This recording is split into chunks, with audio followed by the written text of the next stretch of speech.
muchísimas gracias por sus ponencias el día de hoy. Y me gustaría establecer cómo nos vamos a llevar tenemos unos 45 minutos para llevar esta gran sesión. Entonces, si están de acuerdo en que tengamos una pregunta cada uno de nosotros y así vayamos llevando la plática, y si encontramos algún punto que pudiéramos todos aportar, lo haremos. ¿Les parece? Sí, está bien. Perfecto, excelente. Pues tenemos un número importante de preguntas y me gustaría empezar, doctora Marister, si me permite usted empezar con usted. Tenemos a Andrés Felipe Herrera, nos pregunta, ¿cuál sería la mejor forma nosotros de poder tener contacto con nuestros potros, o desde qué edad recomienda usted tener contacto con los potros para tener un potro que sea manejable y sea correcto y tenga bienestar en su vida? Bueno, pues hay mucha información en relación a esto y en ocasiones es hasta contradictoria, pero pues ya resumiendo lo que existe, lo más conveniente posiblemente es tener contacto lo más pronto posible. Como señalaba en mi plática, siempre es muy importante no interferir en la relación madre-cría, pero sí que los potros se vayan habituando a las personas para que de esa manera también pues sea mucho más fácil eh, irlos manejando, ¿no? Que se habitúen a las personas, pero sobre todo dándoles un trato adecuado, agradable, no violento, para que en esa forma vayan teniendo confianza a las personas. Muchísimas gracias, doctora. Doctora Ana, Gerardo del Sol nos pregunta, ¿cuál es la mejor manera de hacer el destete? ¿Repentino o gradual? ¿Y bajo qué régimen de alimentación usted ha logrado tener éxito con sus potros? Pues todo depende de la raza del potro.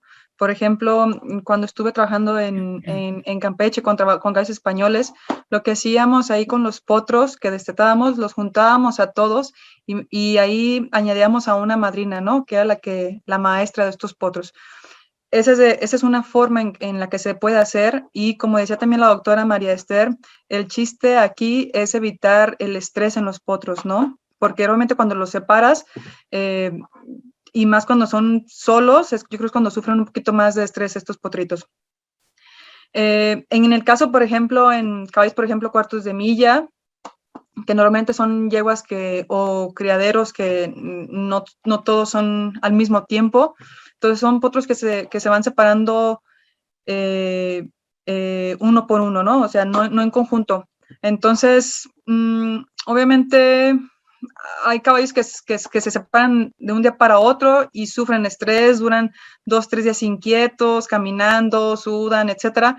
Pero el chiste es que también estén alguien con ellos, ¿no? Que sientan ese conjunto y que hay otro caballo, no importa que sea un potro, sino que ya un caballo adulto o una yegua, para que se sientan con más confianza. Y la otra, en la nutrición, ¿cómo llevarlos?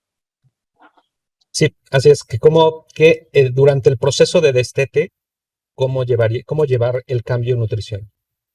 Ok. En el cambio de destete, yo, por ejemplo, sí pongo forraje, añado concentrado. Uno de los concentrados que me gusta mucho usar es el extruido, me ha funcionado muy bien, junto con añadir algo de energía y proteína a estos potros. Y lo hago bajo dosis, por ejemplo, en este alimento extruido, por ejemplo, si son potritos de, por ejemplo, caballos de cuartos de milla, solamente doy alrededor de 800 gramos de concentrado o hasta 1 kilo máximo. Y en el tema bueno, igual, por ejemplo, caballos españoles, más o menos ahí va la relación en cuanto a cantidades, ¿no? Y de forraje, obviamente, pues los potritos hay que considerar que los potritos alrededor del mes y medio de vida, 2 meses, ya comienzan a comer el alimento que hay en las yeguas. Entonces, de ahí ya vienen con algo de que ya pueden masticar, no todos los 6 meses son pura lactancia, ¿no? Entonces, no es tan difícil a que se adapten a un concentrado, a un forraje. No sé, la doctora María Esther si nos puede también aportar algo al respecto, que estuvo hablando sobre estos manejos. Sí, bueno, yo lo que recomendaría, como ya lo mencionaba, es que los potros, una vez que se destetan, si ya estén consumiendo una cantidad, sobre todo lo que siempre se recomienda es que estén consumiendo forraje de buena calidad, sobre todo más que aunque concentrado, y pues que consuman la cantidad adecuada para pues que cubra ya sus necesidades, ¿no? Sus requerimientos. Perfecto. Muy bien. Tenemos una de las preguntas que me hacen a mí, que dice, doctor Santiago, los potros que recién nacidos presentan artritis séptica y se recuperan con tratamiento antibiótico, ¿su recuperación es total o permanecen toda su vida con enfermedad ortopédica? Depende del caso.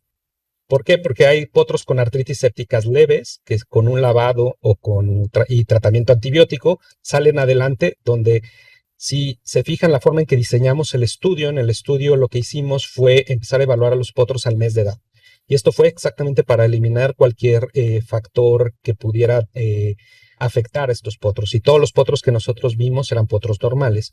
Pero aún así, las revisiones se las hicimos a todos los potros, nada más no los incluimos en el estudio. En cuanto a la repercusión que puede tener una artritis séptica, todo depende de la severidad y el número de articulaciones. Obviamente, seguimos a potros cuya tratamiento fue muy rápido, muy oportuno, una sola articulación, se realizó el tratamiento con antibiótico, el potro se recuperó, en el cual no tuvimos ningún tipo de hallazgo antibiótico, radiográfico, ningún hallazgo radiográfico, y no tuvimos ningún cambio ni de enfermedad ortopédica del desarrollo a futuro. En cambio, sí tuvimos algunos casos de caballos que desarrollaron infecciones muy severas, en las cuales hubo múltiples articulaciones, sobre todo aquellos que tuvieron más de 3 articulaciones afectadas, donde definitivamente hubo cambios articulares significativos e incluso tuvimos varios de estos potros en los cuales a la hora de llegar a los 2, 3 años por calidad de vida se les dio muerte humanitaria. Entonces, es difícil contestar esta pregunta con una respuesta que sea aplicable para todos, depende mucho del caso y la severidad, pero definitivamente el seguimiento en los siguientes meses posteriores es muy importante. Doctora María Esther, nos pregunta Victoria, dice, buenas tardes doctora, en la diapositiva donde usted mencionó que la personalidad del potro es inestable hasta los 8 meses de edad, ¿se podría decir que actitudes no corregidas como morder posterior a esta edad permanecerán en el caballo por el resto de su vida? Es que es muy difícil el poder asegurar que una conducta va a permanecer en forma permanente. Sin embargo, lo que sí se podría decir es que hay mucha mayor posibilidad de que si un potro desarrolla ese tipo de comportamientos, en la edad adulta los siga realizando. Y sobre todo hay que considerar que pues ya un animal con un mayor peso, un mayor tamaño, pues representa un mayor riesgo también. Entonces, por eso es que es recomendable, como también lo señalaba, que a la menor edad posible, mientras más jóvenes sean, se trate pues de corregir este tipo de conductas para que no las sigan realizando y también se reduzca la posibilidad de que lo sigan haciendo en edades posteriores, donde, repito, podría ser hasta mucho más peligroso. Muchísimas gracias, doctora. Doctora Ana, Luis Zamudio nos dice, donde no hay alfalfa achicalada, ¿se puede sustituir por peletizada? ¿Qué piensa de eso? La peletizada hacia los cubitos, ¿no? Entonces, Sí, no, exacto. yo creo que esos más bien son para premios. Yo los dejaría esos para premios. Ahora sí que hay que también respetar la parte masticatoria del caballo. Entonces, sí, esos me voy más para premios.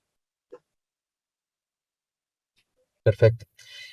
Josué Carrillo me pregunta, dice, no conozco muchos términos médicos, sin embargo vi un caso en un potro frisón que la raza como tal fue muy susceptible a desarrollar una infección múltiple por no llevar el proceso de desinfección del ombligo al nacer y desarrolló daño severo y de índole articular infeccioso que lo llevó a la muerte.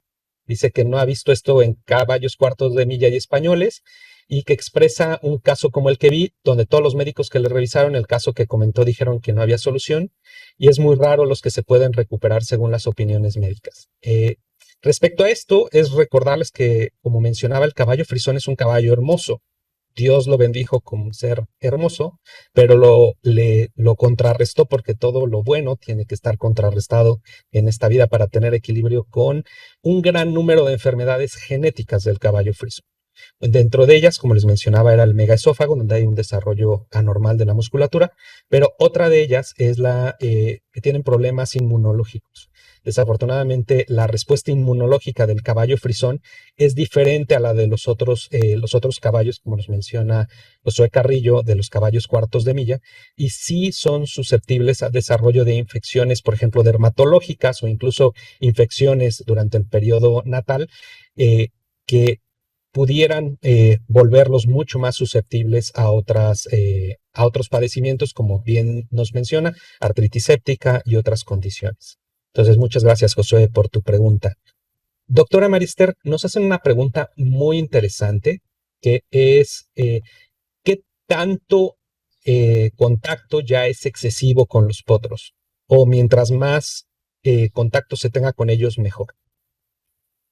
No, no, tampoco. O sea, todos los extremos son malos, ¿no? O sea, tan malo es tener pues un nulo trato con ellos y inclusive en trabajos que se han realizado, porque también hay un gran número de artículos y de investigación que se ha hecho relacionada con interacción hombre-animal.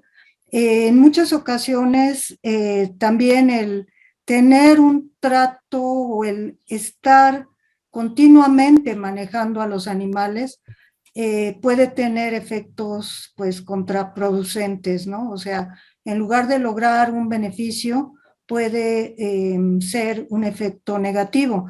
Entonces, sí es importante el tener contacto, pero sobre todo, y si se refiere al potro, o sea, qué tanto contacto se debe de tener en este caso, sí debe de ser limitado el tiempo que se interactúa con él, incluyendo, y bueno, o más bien desde que nace, tener un tiempo limitado para estarlo manejando, ¿no?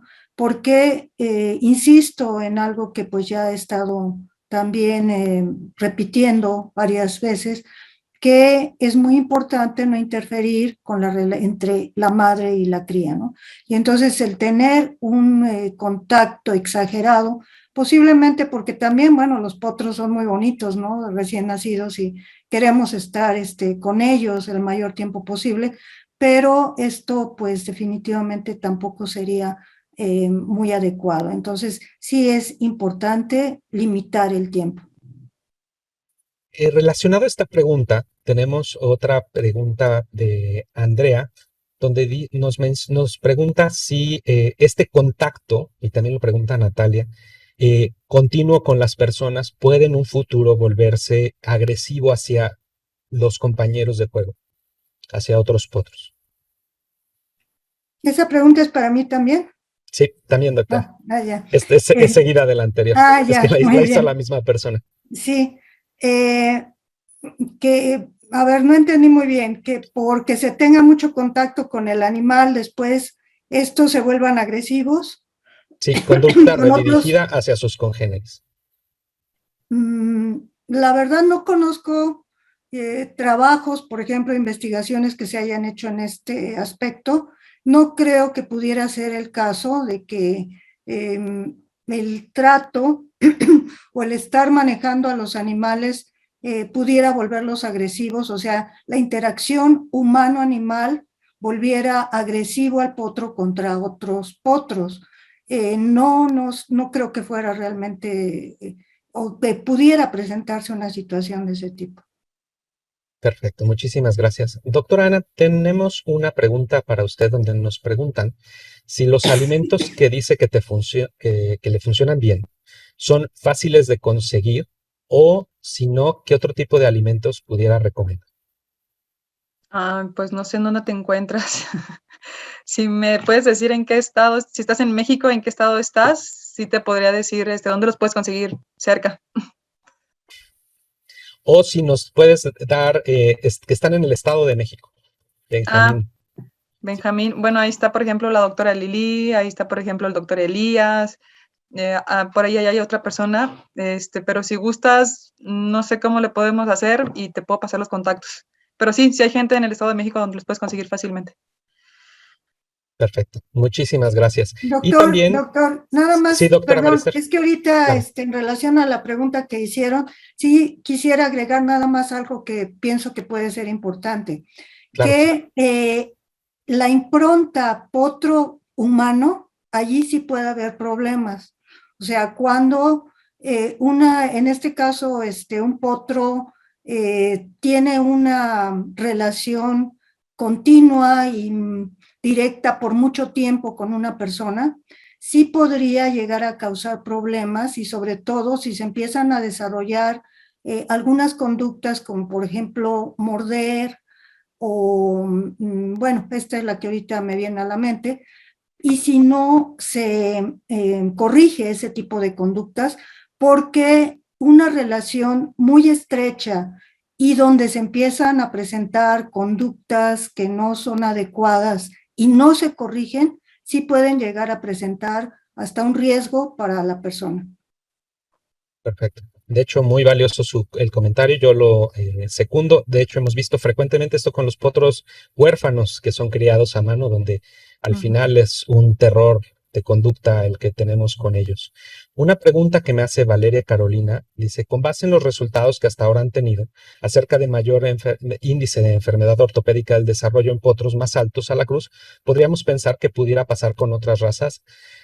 Sí, Valeria, de hecho, ya hay varios estudios, los que estaban ahí referenciados en las pláticas, en los cuales se han encontrado resultados similares en los últimos años con caballos, sobre todo warm bloods y pura sangre inglés. Lo único es que la altura a la cual es diferente, ¿no? Porque depende mucho el promedio de altura de la raza o el estándar racial que estemos manejando, pero sí, ya hay ciertos estudios que están buscando estándares más o menos para determinar cuáles son los potros que son riesgosos y cuáles no. Por ejemplo, nosotros en un criadero de warm bloods que se encuentra en el Estado de México también hemos detectado este mismo tema, pero no lo tenemos estandarizado como eso y por eso no lo mencioné, pero sí, la altura, la circunferencia del potro están directamente relacionados a la posibilidad de presentar enfermedad ortopédica del desarrollo.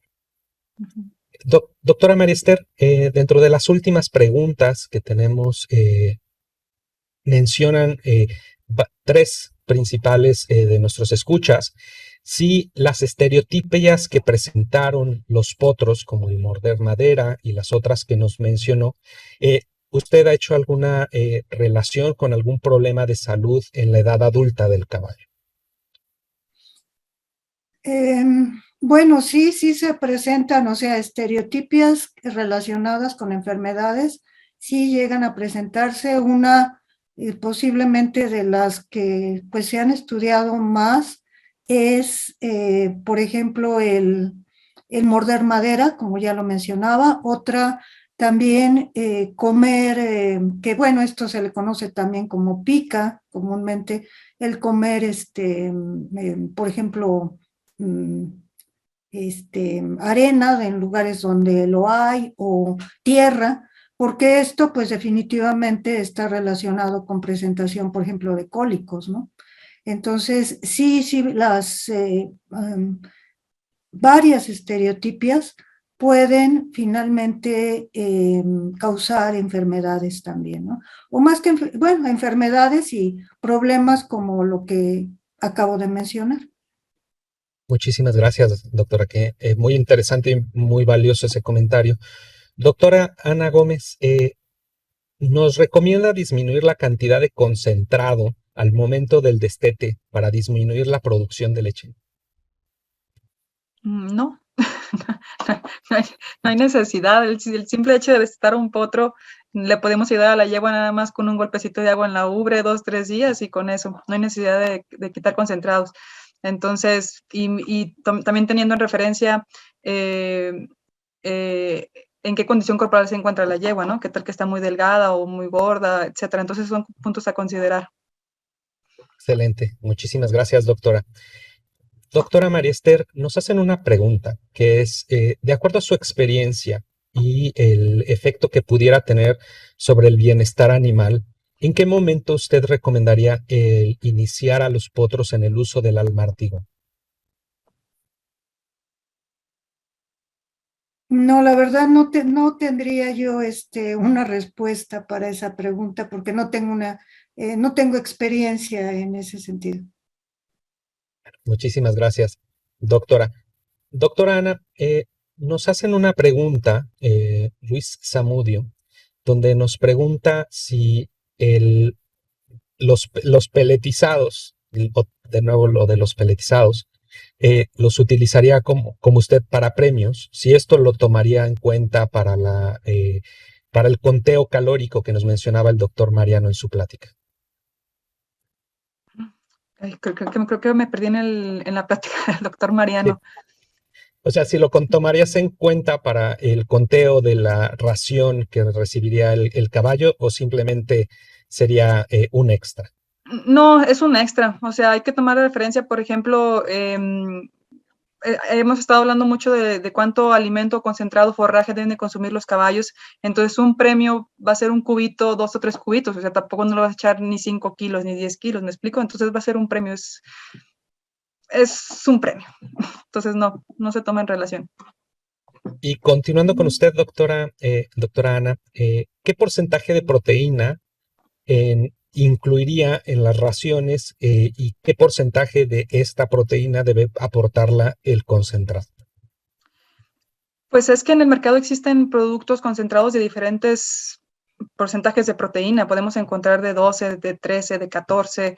Podemos encontrar complementos de 24% de proteína, o por ahí comentaba el doctor Mariano de 30% de proteína. Entonces, realmente, cuando tenemos un producto y no vemos resultados en nuestros caballos, en nuestros potros, los resultados que queremos, muy probablemente la proteína que contiene ese producto no es la que especifica para los caballos. Entonces, independientemente si es 12, 13, 14%, pero si no obtenemos resultados, pues probablemente hay que mejor mandar un análisis de ver cómo está constituido ese alimento, qué aminoácidos contiene, ¿no? Porque no te puedo decir si exactamente tanto porcentaje de proteína, más bien hay que ver la calidad del producto.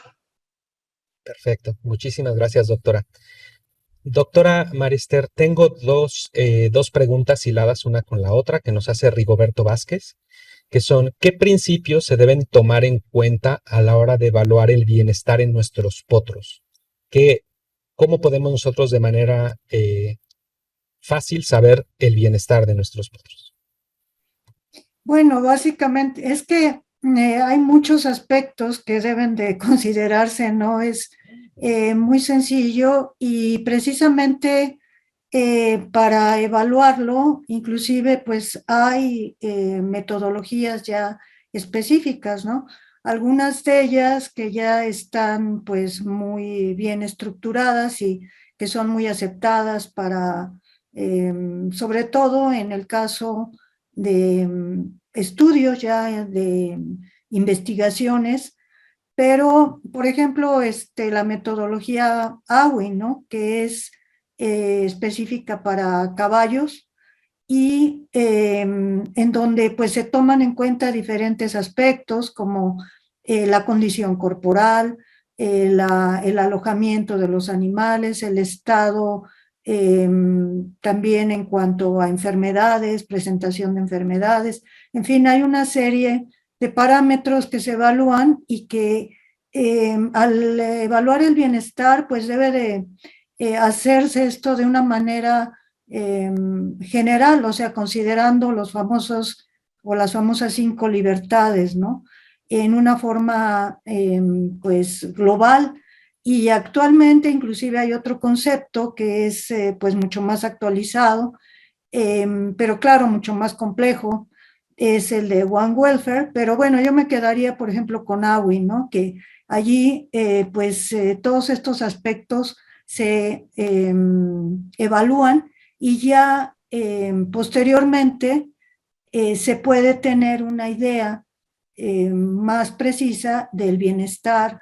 Bueno, él me pregunta en relación al potro, pero podría ser en cualquier estado de edad o fisiológico del animal. Y unido a esta pregunta es, ¿qué recomendaría usted para poder iniciar con un proceso para poder medir el bienestar de los animales dentro de un criadero?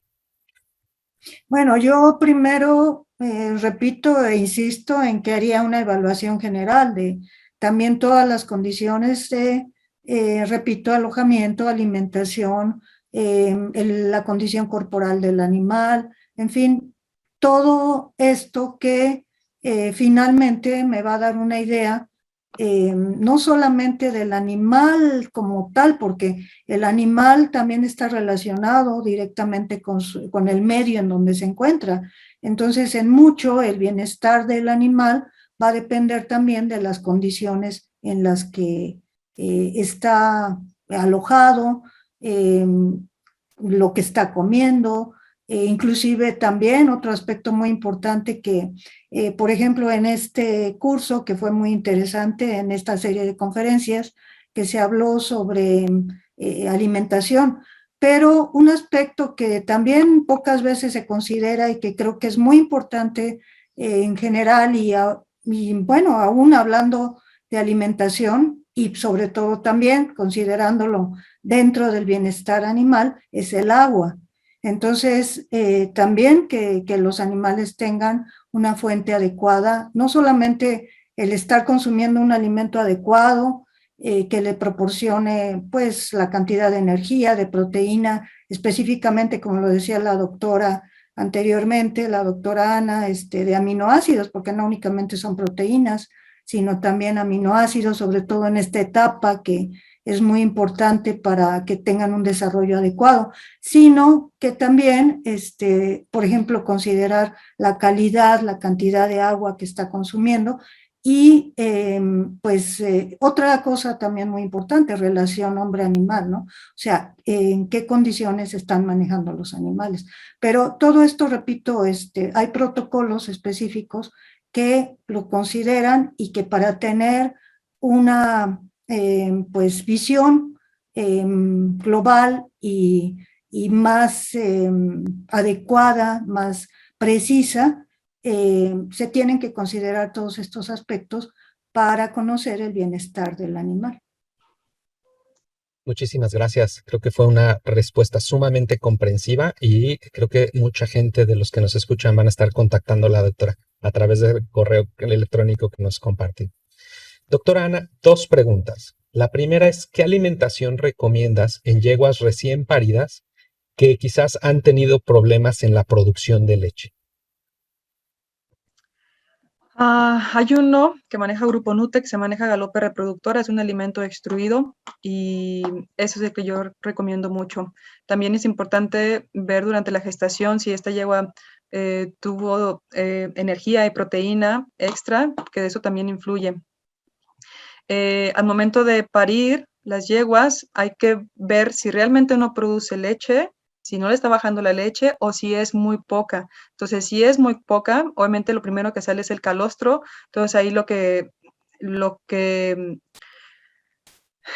importante que ver es el calostro, hacer la medición del calostro con un calostrómetro para ver si es bueno, moderado, o ver en qué condición está el calostro, ¿no? Entonces son puntos a considerar desde que la yegua está gestante hasta que tiene el potro, hasta que pare. Y segunda pregunta es, ¿los alimentos especiales para potros los recomiendan a partir de qué edad del potro? Pues desde el destete. O sea, como dice la doctora, es que también todo depende de las razas de los potros y lo que quieran también los propietarios y lo que se busca. Entonces, hay potros que desde el destete se maneja tanto forraje como concentrado, o hay potros que nada más se maneja puro forraje. Entonces, también, como comentaba hace rato, hay potros que desde el mes y medio de edad ya comienzan por ahí a juguetear con el forraje, a juguetear con el concentrado, pero hay que tener también, yo creo que más cuidado en que estos potritos que apenas están durante la etapa de lactancia no coman tanto concentrado. Entonces hay que cuidar esa parte para evitar problemas del desarrollo, ortopédicos del desarrollo. Entonces, eso es. Ahora, una pregunta para ambas, porque está relacionada, es a estos potros que ustedes qué opinan de la incorporación o de la ofrecimiento de los potros de concentrados desde los 30 días, estos iniciadores, y qué efecto tienen tanto en el bienestar como en la nutrición del animal. Si quiere, empezamos con usted, doctora María Esther. Bueno, yo preferiría que contestara primero la doctora Ana desde el punto de vista de nutrición y ya posteriormente doy mi opinión en relación a bienestar. Perfecto. Doctora Ana. No, yo la verdad no manejo suplementar los potros a partir de los 30 días de edad. Que sean lechita y que sean felices. Ya a partir del destete, a que es a los 6 meses de edad, es lo más recomendable. Entonces ahí sí ya manejamos otro tipo de situaciones, pero no, déjenlo ser feliz con su lechita, con su leche materna. Bueno, yo coincido también con la doctora. Creo que también hay que, y creo que hubo alguna plática relacionada con las enzimas, ¿no? Gástricas. Esto es algo muy importante que no solamente en el caso de potros, sino también de muchas otras especies, que muchas veces el tipo de concentrados o puede ser inclusive hasta sustitutos de leche, como sucede con otras especies, que si no son adecuados, a menos de que sean de muy, muy buena calidad, pueden causar muchos problemas de tipo digestivo, ¿no? Entonces, y claro, esto pues ya se puede complicar con otro tipo de enfermedades posteriormente.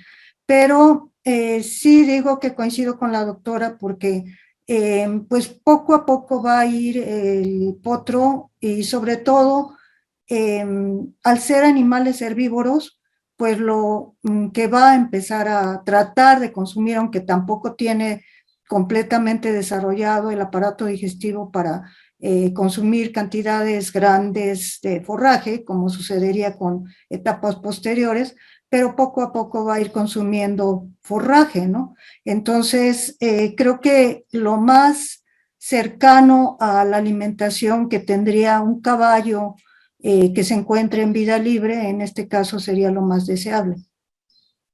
Sobre todo, perdón, sobre todo si, si el destete no es muy prematuro, ¿no? Como en algunos casos que se da a los 4 meses de edad, que es muy pronto, ¿no? Sí, perdón, doctora. Sí, que yo quería añadir otra cosa. Más que preocuparnos en suplementar un potro a partir de los 30 días de edad, yo creo que todos los nutrientes pasan por la leche. Entonces, mejor hay que nutrir bien a la yegua. Entonces, nutriendo bien a la yegua, teniendo un buen manejo nutricional, obviamente vamos a tener un potro muy bien desarrollado. Entonces, no tenemos la necesidad de estar suplementando al potro con algo extra. Perfecto. Ahora, doctora Ana, ¿usted recomendaría a las yeguas primíparas un mayor aporte de energía para favorecer la producción láctea? Yo me iría más a ir a los estándares de nutrición para yeguas gestantes. Ya el día que vaya a parir, los hechos nos van a decir de qué manera trabajar. Sí, Perfecto. o sea, sus forrajes, su proteína, su energía, su concentrado, y ya sobre eso vamos trabajando. Perfecto. Yo lo único que agregaría sería que recuerden, porque hay varias preguntas acerca de problemas de lactación o de lactancia inicial después del parto. Les recordaría revisar la literatura. Existen bastantes artículos donde se ha establecido protocolos de inducción de lactación a base de estimuladores de prolactina que lo estimulan indirectamente, como la domperidona, donde se puede hacer incluso ayudar y tener un apoyo en la lactación. Hay que recordar que si nosotros tratamos de alimentar y modificamos la alimentación, como bien nos mencionaron muchos de los autores y de los ponentes en esta plática, también afectamos el bioma del intestino, ¿no? Y entonces podemos tener como desenlace no grato el desencadenar un problema gastrointestinal en nuestro caballo. Por último, me gustaría nada más cederles a nuestros ponentes la palabra, si gustan dar un último mensaje. Doctora María Esther Ortega, no sé si quiera algún mensaje de cierre para esta mesa redonda. Bueno, para empezar, pues, aunque ya lo expresé antes, agradecer el que me hayan invitado a dar esta plática, a los organizadores de este evento, y pues considerar que la conducta, o sea, que es muy importante, y afortunadamente ya cada día en general en todas las especies ya se está considerando como una parte muy importante dentro de la producción. O sea, conocer la conducta específica de cada especie, la que se esté manejando, y también, pues en base a estos conocimientos, que el bienestar, o sea, que se tenga o procurar que los animales tengan un mayor bienestar, ya que de esta manera, pues finalmente se va a lograr un mayor aprovechamiento dependiendo de la función zootécnica que tenga cada especie, pues se va a lograr un mayor aprovechamiento de estas.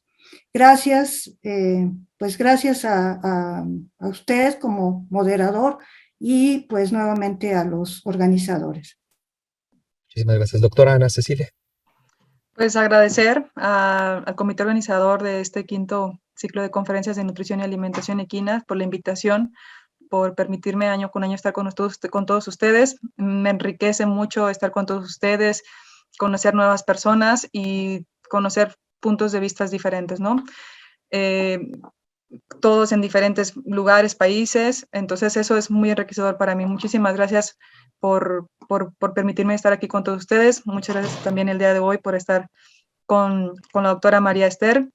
Doctor Santiago, muchísimas gracias y un verdadero placer. Como siempre, un gusto, doctora. Nada más le menciono en el chat, tiene varios admiradores que están pidiendo su correo electrónico, entonces si pudiera ahí anotárselos para que tuvieran ambas, pudieran ser contactadas. Y de mi parte, muchísimas gracias a todos los asistentes, les doy un gusto. Fue un gusto moderar esta sesión. Cualquier duda, puse mi correo también electrónico en el chat y no duden en contactarme. Y muchísimas gracias al comité organizador por considerarme para moderar y exponer en esta sesión. Siguiente, vamos a pasar a la clausura de este evento, por lo cual le cedo el control a nuestros organizadores de este evento. Muchísimas gracias.